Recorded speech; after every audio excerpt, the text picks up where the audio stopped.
September 17th, Wednesday. I literally just parked for the night. I literally just parked. I like see my seatbelt still.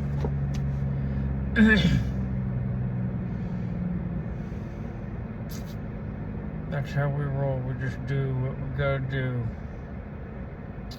This is just a habit now.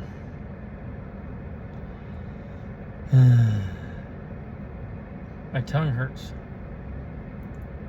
because I ate these for like 2 days straight. They are sunflower seeds. Oh, I have a lot more left than I thought. Sheesh. This might be like 3 days worth. But I think I need a break. My tongue. But they help me. One thing I noticed some time ago is they help me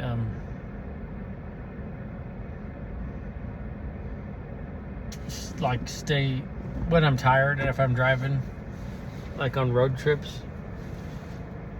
I had discovered that years ago. That it was a lot more effective than caffeine.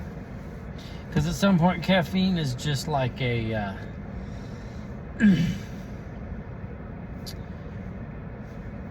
it's like it doesn't. It's not like it wakes you up.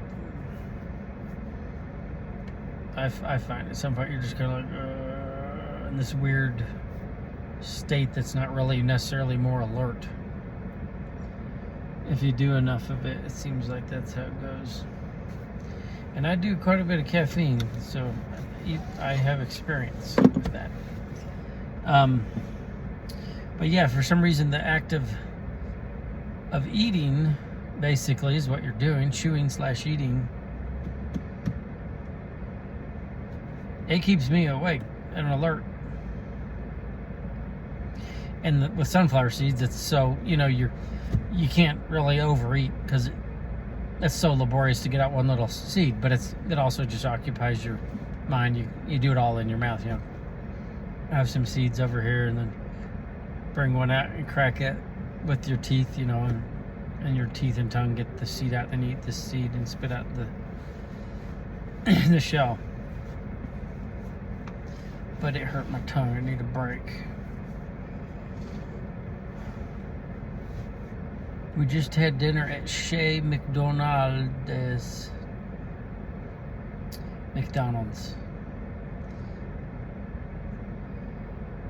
We decided, maybe because like the shelters here,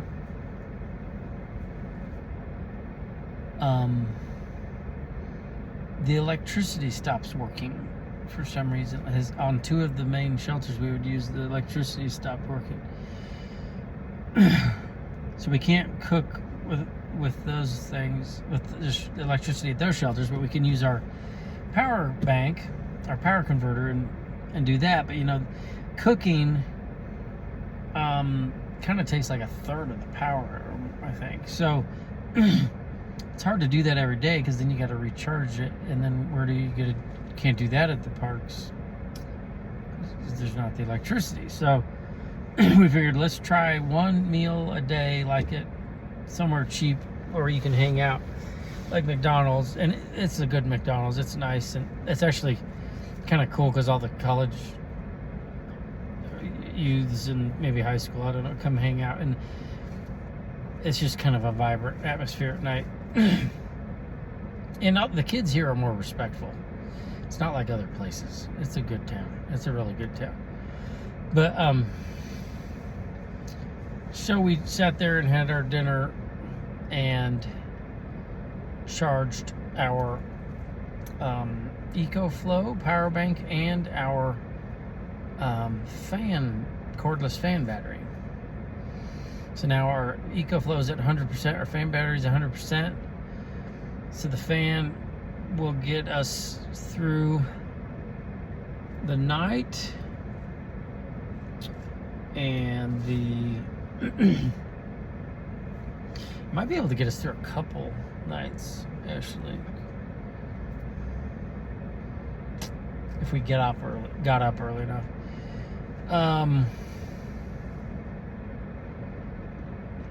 And so then the idea maybe is we cook breakfast with the EcoFlow,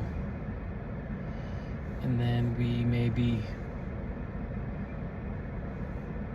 cook lunch, and then maybe do dinner again with the charging of stuff. I don't know.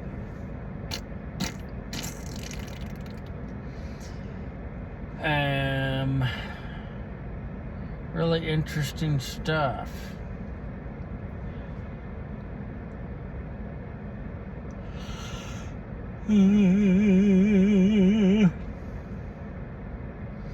I could feel the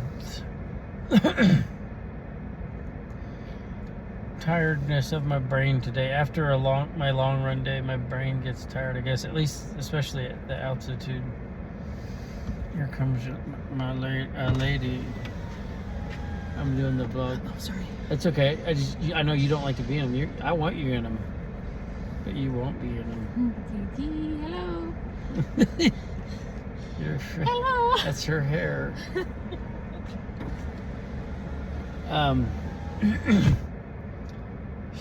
I would love to do every vlog with her in it, but she is more particular about what she puts on the www, on the triple dub, which is probably smart. I just got to the point where I was like, I am never gonna do it if I don't just start doing it. And now I like it. I just want to put it on there unvarnished.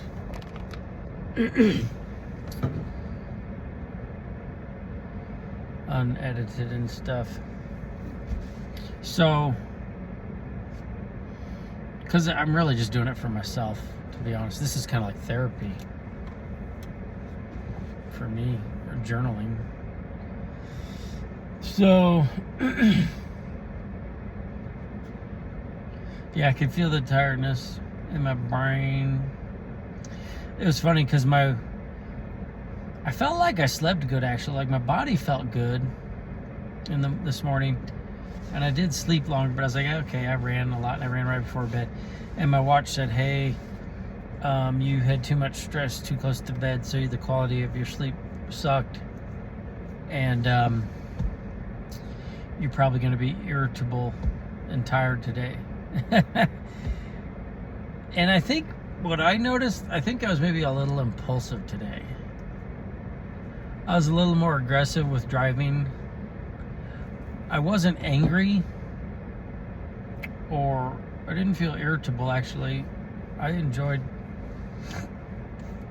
like my dashing and talking to different people, and I was having a good time being pretty social and stuff. And but like a guy opened his truck door into me, like, this is the land of diesel truck, like just F-850s or something. I don't know what they're, these massive Fords, diesels. Like one pulled up next to me, and I'm like, oh dear Lord. Yeah, he's like so close. I guess I was a little close to his space, but like he opened his big ass door and it like hit this rental and was like, and like kind of moved a little, at least. Not like I just jerked. And then like he just started walking off, and I was like, hey, I jumped out. I was like, hold on. I wasn't upset though. I was smiling and friendly the whole time. I was like, did we get a dent? He's like, oh no, I'm sorry. I was like, well, let's look. I'm like, I didn't see a dent. I was like, okay. It's like, it's not mine, it's a rental, so I just gotta be sure. But normally I would have just been like, oh, could you believe it? Oh, I'm not gonna get out. Who knows what kind of person you're dealing with. So I think it actually served me a little well. Maybe I need to be a little mentally fatigued more often, so I lose that. That's probably like the freeze. Yeah, there's fight, flight, freeze. It's probably normally I probably go to a freeze state, and that maybe removed that. But I didn't like lose control or anything. It was totally cool. So it was a little harder mentally. Like, I had a triple grocery order, And I hadn't shopped by myself in quite a long time, and this grocery store here gets a little chaotic, and that about fried my nerves. I had to take a half hour or about 20 minutes or so after that, and just I did Wim Hof breathing. If you don't know what it is, you can look it up. Wim, W-I-M, Hof, H-O-F, that's his last name, Wim Hof. He's a Dutch guy. And guided breathing is what I would look up. He is a fascinating and amazing person, but what he'd say is, I'm not amazing. I'm actually just like everybody else. But I happened to discover some amazing stuff that you can do, like he has breathing and cold exposure practices, and like, just look him up. He's pretty crazy. He's really cool. He's like your crazy uncle, but like he is not full of it. Like they've studied him and people he's trained that use his method. There's the Wim Hof method, and like they injected him with dead strains of E. coli, and like the group that didn't have the Wim Hof method training got sick, and none of the people that had the training got sick. So, and it was people that like he trained for like a few days or something. It wasn't, his whole thing is like anyone can do this. He's actually an identical twin, and his twin hasn't done all the stuff he's done, and didn't really participate in his method or anything. And like Wim has broken a lot of world records and stuff because of how he's learned to train his body to do these feats in his mind. And the big thing is the cold exposure. And anywho, so I did that Wim Hof breathing, and then I got back to it, and I felt it was a lot better after that. I actually ended up dashing later than she did. She always whips my ass, total dollar amount, but I was able to go longer. I took that breathing break and a couple other I took like a short meditation break, I think. Well, that was while I was just waiting on an order. And she ended up doing 13 orders. I did 12. So I guess my breaks limited the amount of orders, but she made a lot more. For some reason, I was just getting really low paid offers. So like I made 66% of what she made with only one less order, with 12 orders versus 13. So don't know what that's about, but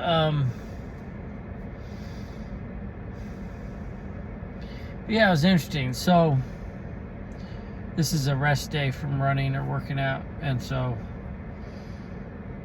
we'll see tomorrow. Should run again, I guess. I guess is the word.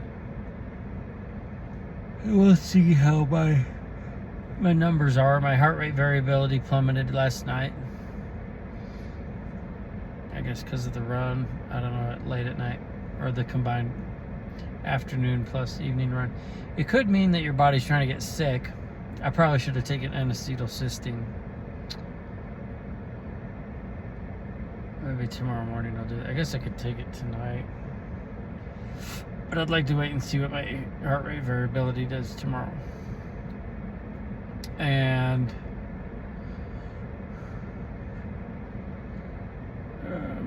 or overnight, I should say. And my sleep, I'd like to see, hopefully tonight I get good sleep and good heart rate variability, and then I feel good.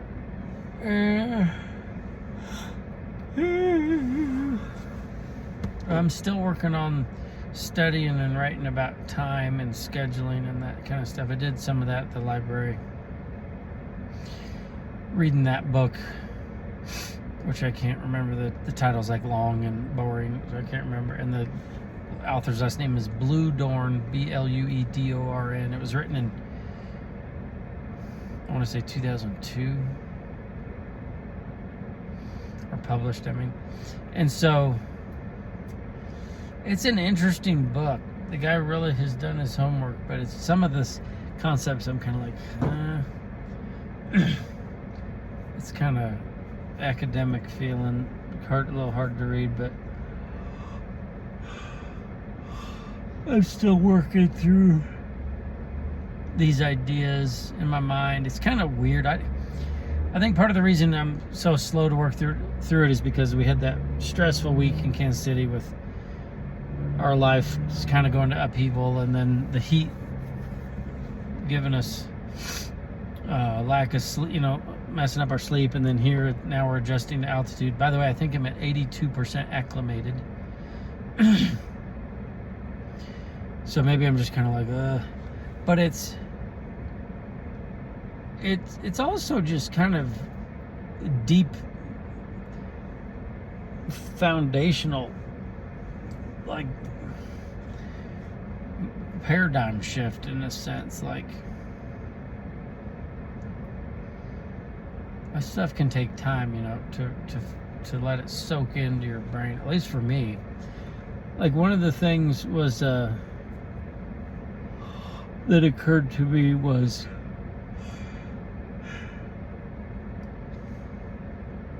like the book talked about the idea of working with multiple time horizons. Like, one of the things the guy talked about how, like, most American time capsules, or I don't know that was his words, but it was like 100 years is kind of the default. And then he was talking about there was a time capsule in Japan somewhere, and the time frame was not 100. And it's like, and he says when he speaks to people, he does like public speaking, he's like, guess how far it was, or I don't know if he asked them to guess, but like when he tells them how long the time frame was, people like gasp, literally. And I kind of did when I read it. It's 5,000 years. It's kind of weird, but like that's just alarming almost. It's like, whoa, 5 millennia. It's like thinking in that kind of terms of that time frame. That's pretty different. Like, and you talked about the Iroquois tribe, when they tribally plan stuff, they take into consideration how it will affect their people, their descendants, out to 7 generations. Which is, that's a long time. I don't know exactly how many years that is, but what is that? Parent, child, grandchild, great-grand, great-great-grand, great-great-great-grand, great-great, I already lost track. Parent, child, great, 2 great, 3 great, 4 great, 5 great. 5.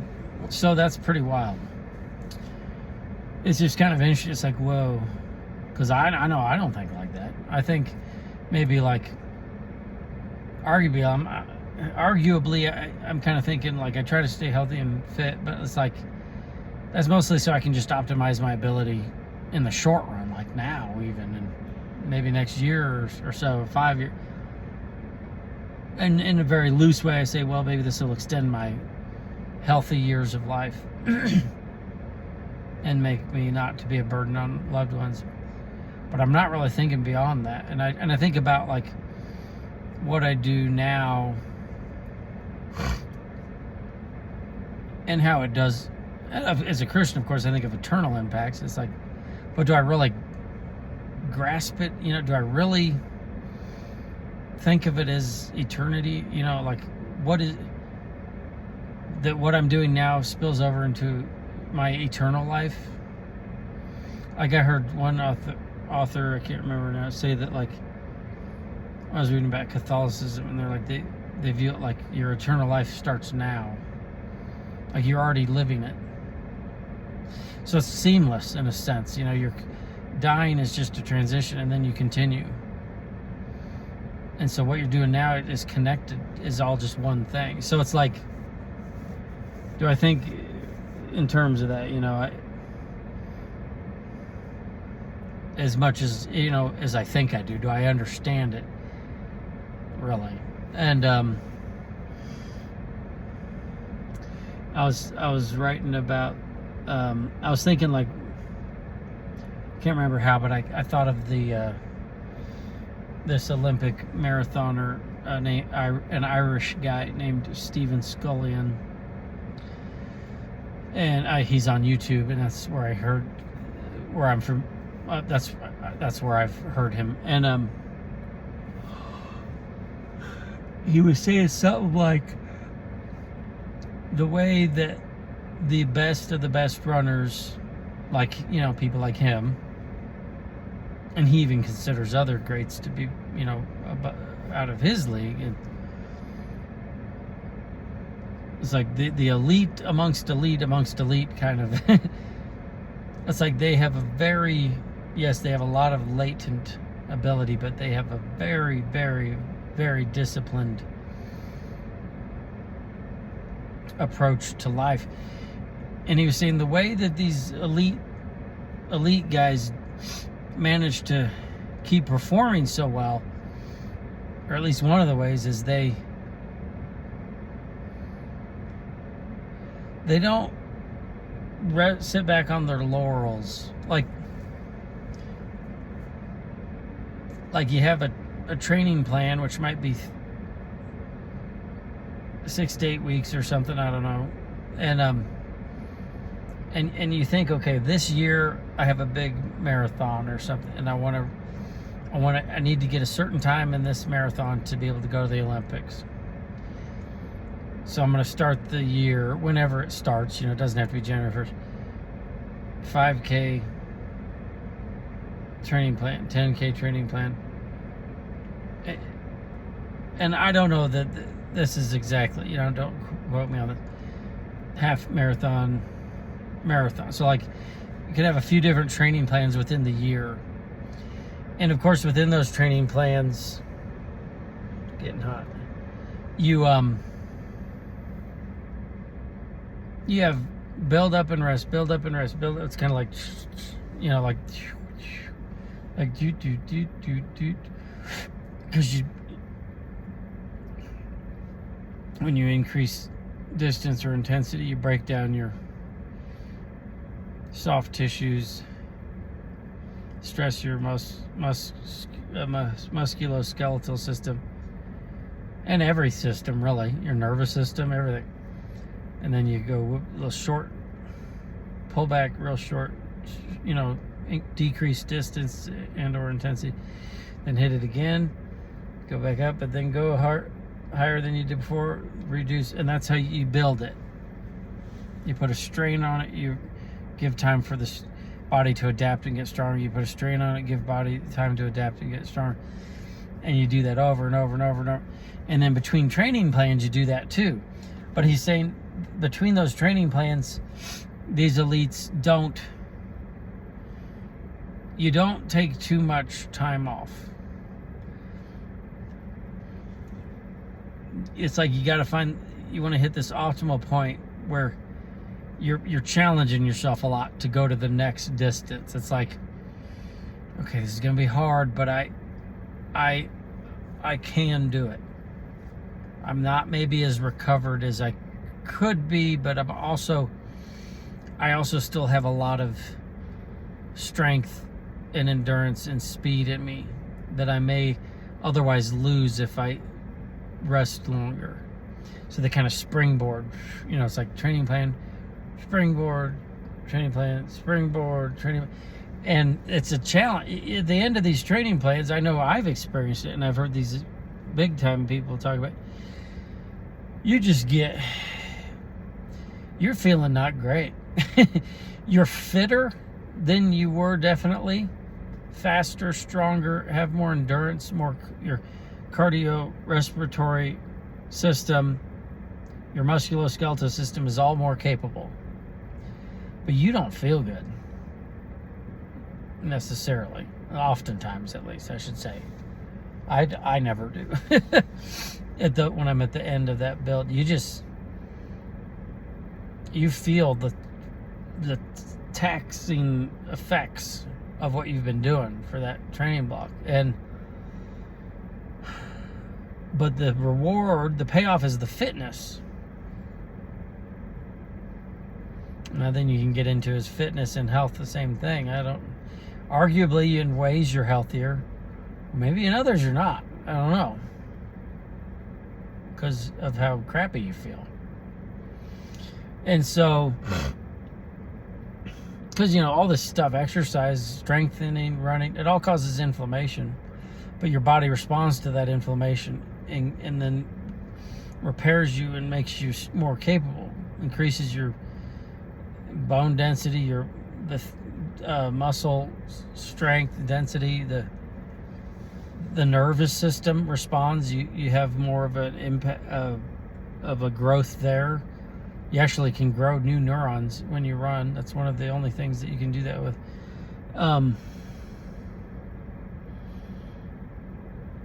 Your heart gets stronger and larger.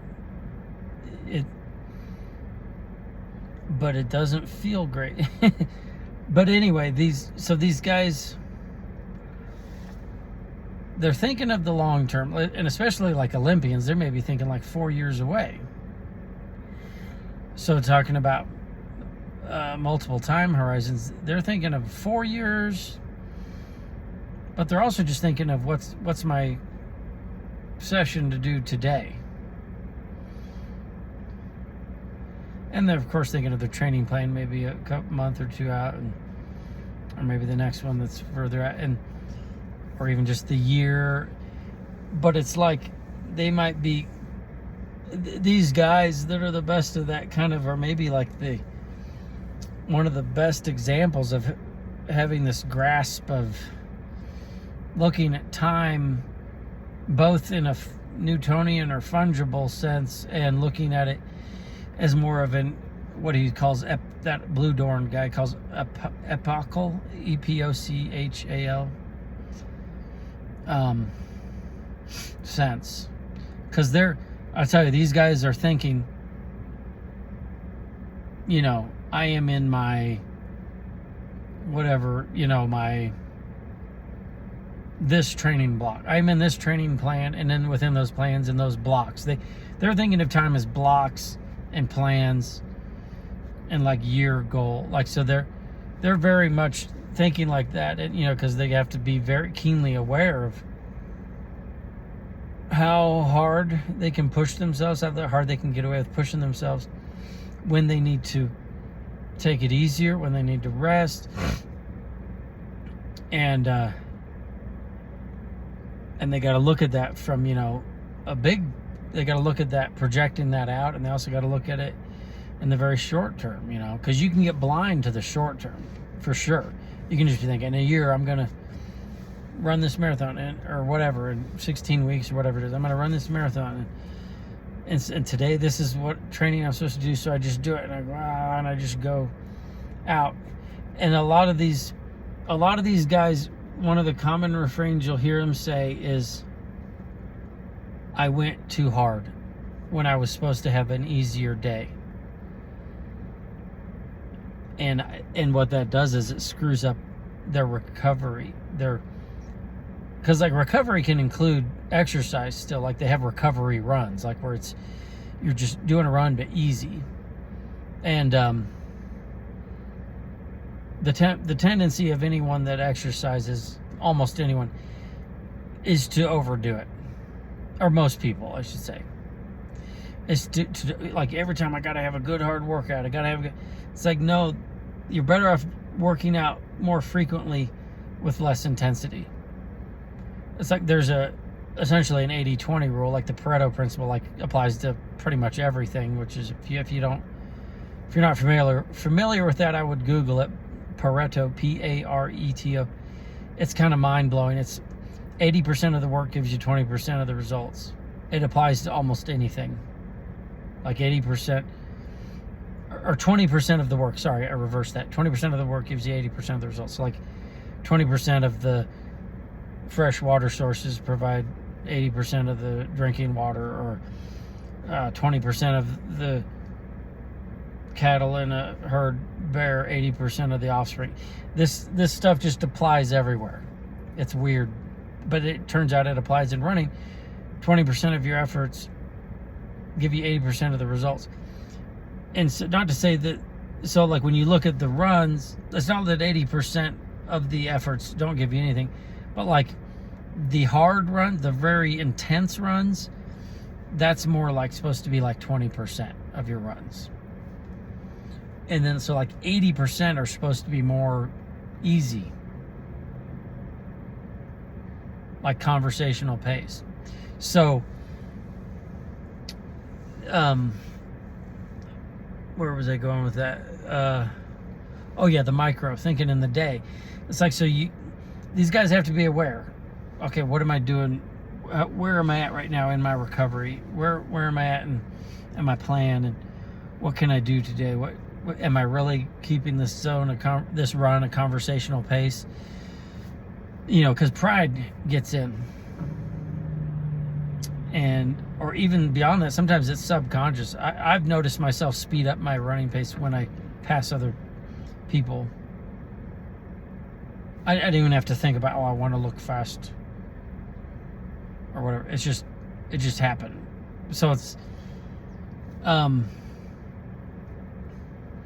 these people are thinking of the long run and the short run at the same time, and these best of the best people have mastered it, you know, the long run and short run and mid-range run thinking. And you know, because then you talk in terms of scheduling, you know, or whatever you want to call it, or planning your life. It's funny because the shadow gives me a hairline. I'm gonna bring my hairline down really low. That doesn't look real. Now that looks like it could be. That could be my hair. It's like but my hairline's really. I barely have hair. The last of my hair, my little island of hair, is right here.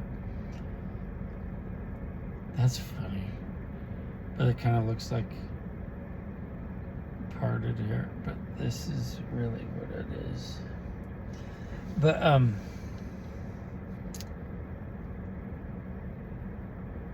so yeah, because like I was talking about earlier, like the idea of time periods other than days and weeks and stuff, and I had those funny named time frames, dake, wake, and tweak night, and it's like really that running concept is kind of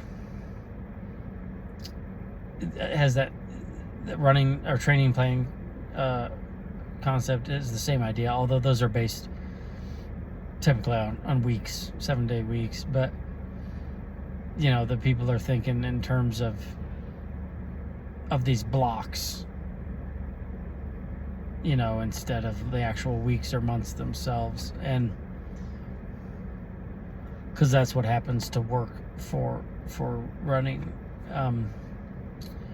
It's like, so I think that could be applied to, it's like, what if someone applied that training plan concept to life in general? Like, what if you looked at your overarching goals, and you're like, well, my life goal is to love people like Christ. And it's like, what if you could plan that out, like, or something for the year? Like, what did I do to make people feel loved, or specific people, and how much more can I do, and how much better can I get at that? And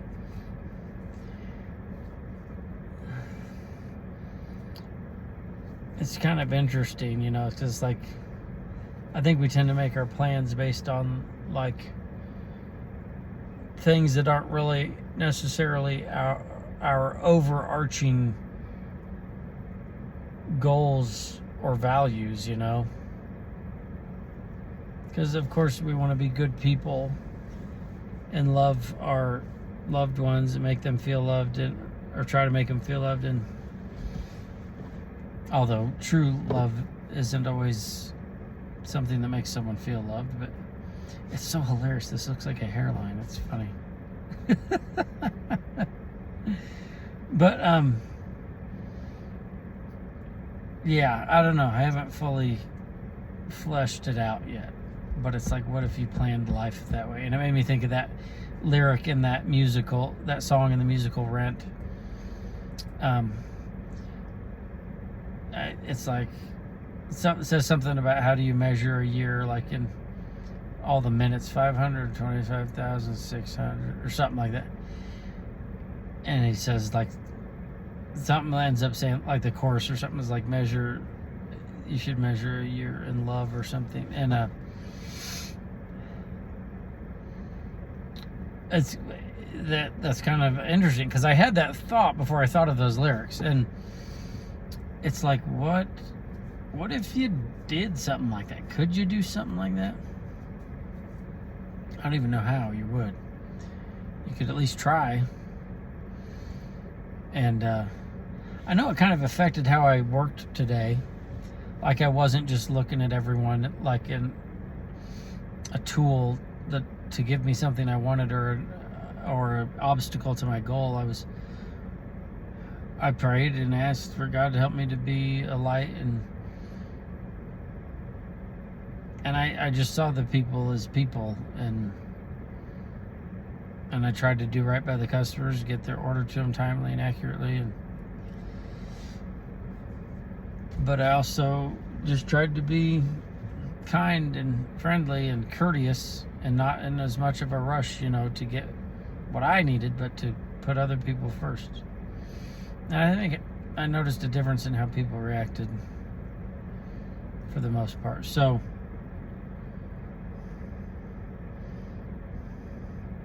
it's like, so if like you're looking at your daily goal, your weekly goal, your monthly goal, or your